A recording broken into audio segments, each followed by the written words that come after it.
Bonjour et bonsoir à tous ceux qui me suivent à cet instant. Accordez-moi quelques minutes de votre temps et vous comprendrez la raison de mon intervention. Je m'appelle Moudi Moulin Obeko, connu sous le nom de Michaud par les intimes. Je suis panafricain et activiste des droits humains.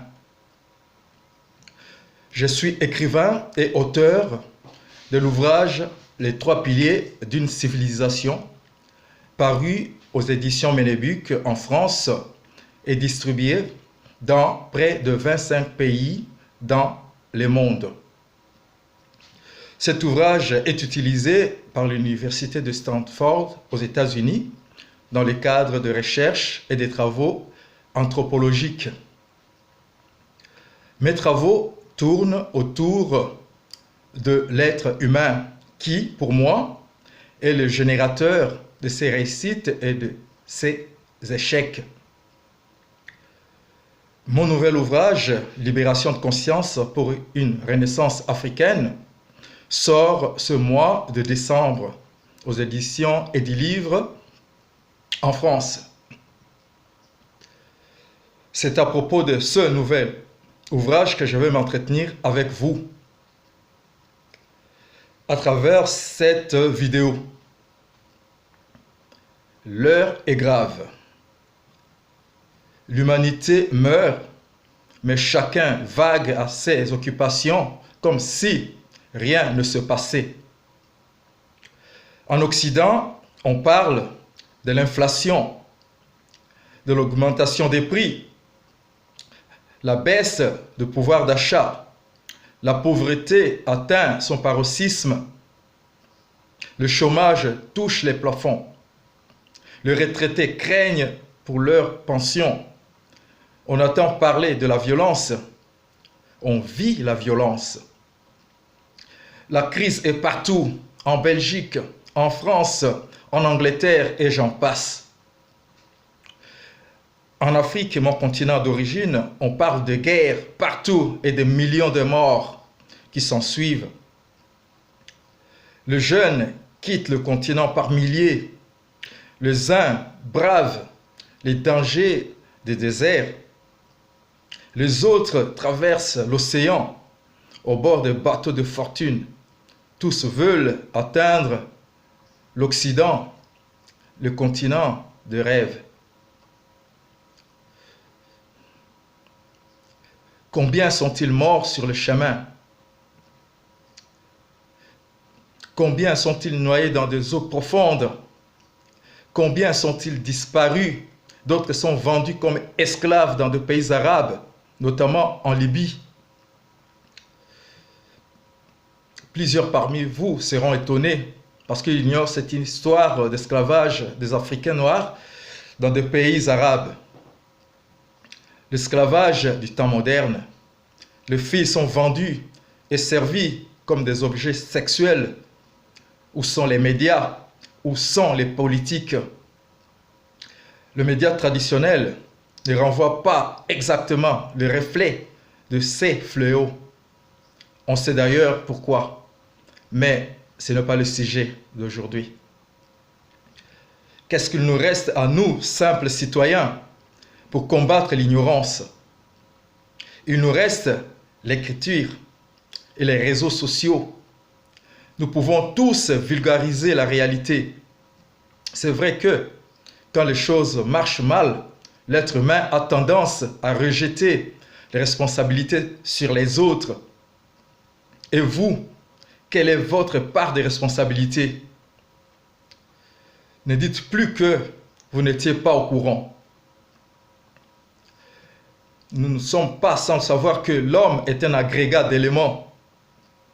Il a en lui de l'animalité, les plantes, les étoiles, les mers, les océans, les lacs, les fleuves, les rivières sont dans lui.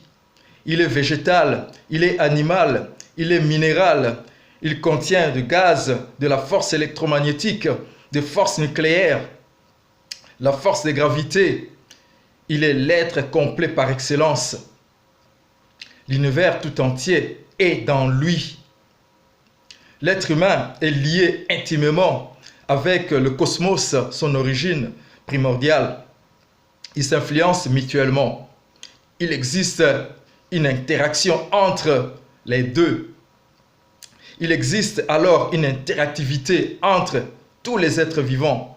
Tous sont interdépendants. C'est ainsi que les actions individuelles peuvent affecter toute une communauté.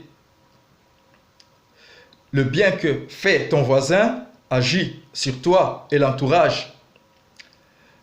Le mal que tu fais affecte ton voisin et ton entourage. Voilà d'où viennent les conséquences que le monde connaît. La loi des causes à effet.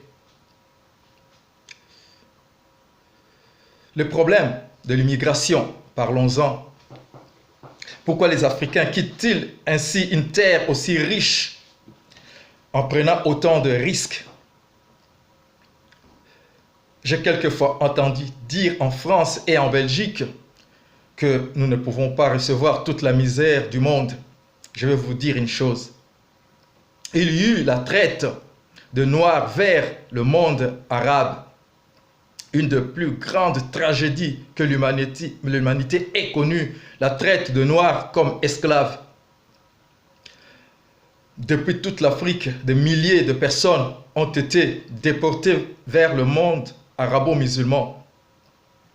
15 à 17 millions selon les études. 1400 ans de traite. 14 siècles, de 7e au 20e siècle. Je voudrais éclaircir une chose.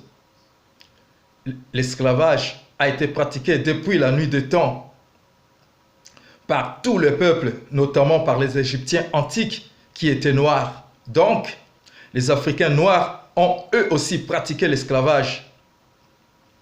Je reviens sur ce que je disais tantôt. Le 7e siècle, avec la conquête de l'islam, les choses se sont accélérées. C'était le début de l'islam. Le Coran parle d'ailleurs de l'esclavage sans remettre en question cette pratique. Il autorise les pratiques d'esclaves avec recommandation de ne pas être dur envers eux. Je voudrais ajouter encore une chose. Il y avait des esclaves blancs, oui, il y avait des esclaves blancs. Donc, les Occidentaux étaient aussi réduits en esclaves par les arabo-musulmans. Je reviens encore une fois sur ce que je disais. La recommandation des esclavagistes arabes était de réduire en esclaves les non-musulmans. Or, les Africains noirs islamisés, malgré leur conversion à l'islam, devenaient quand même esclaves. Le noir était considéré comme inférieur. On devait réduire à l'état animal. Un grand lettré arabe du XIVe siècle, bien connu d'ailleurs, je chercherai les noms et je vous les communiquerai tantôt. Il a dit, le seul peuple à accepter l'esclavage sont des nègres. Comment les choses se passaient durant le XIVe siècle de chasse à l'esclave en Afrique. Violence contre des populations, arrachement de personnes de leur terre natale, séparation de familles, etc., etc. Les esclaves traversaient le désert du Sahara, pareil que des troupeaux d'animaux. La traversée du désert vers le Maghreb ou le bassin du Nil durait 1 à 3 mois, dans des conditions exécrables. Il y avait beaucoup de victimes d'enfants comme adultes. 20 à 30% mouraient. Au-delà de cette traversée, d'autres esclaves étaient acheminés à la péninsule arabique par le bateau. Une partie d'esclaves subissait l'opération de la castration afin de les rendre stériles. Cette opération faisait 70 à 80% des morts. Le marché d'esclaves se trouvait au Caire, en Istanbul, à Bagdad, à la Mecque et en Afrique. Les comptoirs de vente d'esclaves se trouvaient à Zanzibar, à l'île de Gorée. Les esclaves étaient déportés vers l'Arabie ou le Brésil. Je voudrais ajouter encore une chose. La responsabilité africaine était engagée car il existait aussi les pratiques ancestrales de vente d'esclaves en Afrique. À côté de la traite de Noirs par les Arabes, il y eut la traite atlantique et les commerces triangulaires du 15e au 19e siècle. Près de 20 millions d'Africains furent déportés vers les Amériques par les Européens, avec la bénédiction du Vatican par la personne du pape Nicolas V. Les esclaves africains devraient être convertis à la foi chrétienne. Pendant la déportation outre-Atlantique, 20 à 30% de Noirs mouraient, comme pour le cas de la traite orientale. Je vous épargne la description du sort et des travaux qui étaient soumis à ce pauvre gens. Des millions de morts en Afrique, parmi ceux qui sont restés sans parents, sans famille, des orphelins et les veuves par milliers. Les femmes et les hommes forts de la société n'étaient plus. Des millions de morts parmi les déportés. D'autres étaient abandonnés dans le désert. D'autres encore jetés dans l'océan. Des milliers de morts dans des plantations, dans des mines. Des femmes africaines violées, d'où l'apparition de populations métissées. Au 19e siècle, l'Occident mit fin à l'esclavage. Par contre, le monde arabe perpétue cette pratique jusqu'au début du XXe siècle. Après cet macabre épisode, il y eut la période de colonisation de l'Afrique par les Européens. En 1885, il eut lieu la conférence de Berlin, réunissant l'Allemagne, la Belgique, la France, l'Autriche et la Hongrie, le Danemark, l'Espagne, le Portugal, l'Italie, la Suède et la Norvège, les États-Unis, les Pays-Bas, le Royaume-Uni, la Russie, l'Empire ottoman.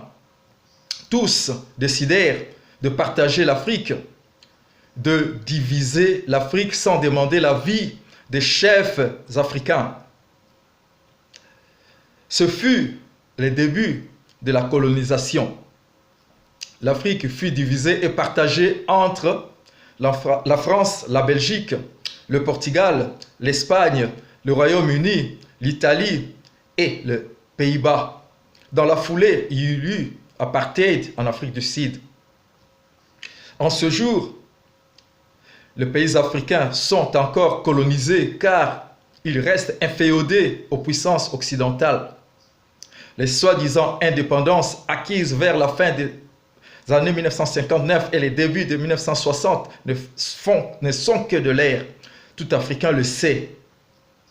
L'Occident impose aux Africains leur chef d'État et la politique à suivre. On trouve les armées européennes sur le sol africain. La domination a changé de forme, mais cela reste une domination. Ce que je voudrais vous dire dans tout ça, nous avons tous une part de responsabilité. Ceux qui commettent le crime ont leur part de responsabilité. Ceux qui observent et ne font rien ont leur part de responsabilité. Les Africains ont leur part de responsabilité. Les Européens ont leur part de responsabilité. Les Orientaux ont leur part de responsabilité. Tout le monde a sa part de responsabilité. Musulmans, chrétiens, animistes, bouddhistes, athées, etc., etc. La vraie paix se construit dans les échanges, les partages, les égalités, le dialogue, l'écoute, la tolérance, l'ouverture et le respect. Les Africains doivent arrêter d'auto-victimiser. Ils doivent lutter pour sortir de cet état. Nous avons besoin de personnes de bonne volonté. Pour réussir dans son projet, l'être humain a besoin de marcher avec des personnes qui croient en lui, mais qui sont aussi sincères pour lui dire quand les choses ne vont pas bien. Nous fonctionnons tous avec des énergies. Si vous êtes entouré de personnes positives envers vous et vos projets, vous aurez plus de chances de réussir. Il faut savoir aussi que les facteurs de base pour réussir un projet sont premièrement la force mentale, puis viennent les circonstances favorables et l'intelligence. Sans les circonstances favorables, vos projets ne pourront jamais aboutir. En conclusion, faites attention à vos réincarnations. C'est de là que viennent les circonstances favorables. Lisez Libération des consciences pour une renaissance africaine, l'ouvrage dans lequel je parle aussi de la réincarnation et de l'infrastructure de la conscience et beaucoup d'autres choses. Je vous remercie.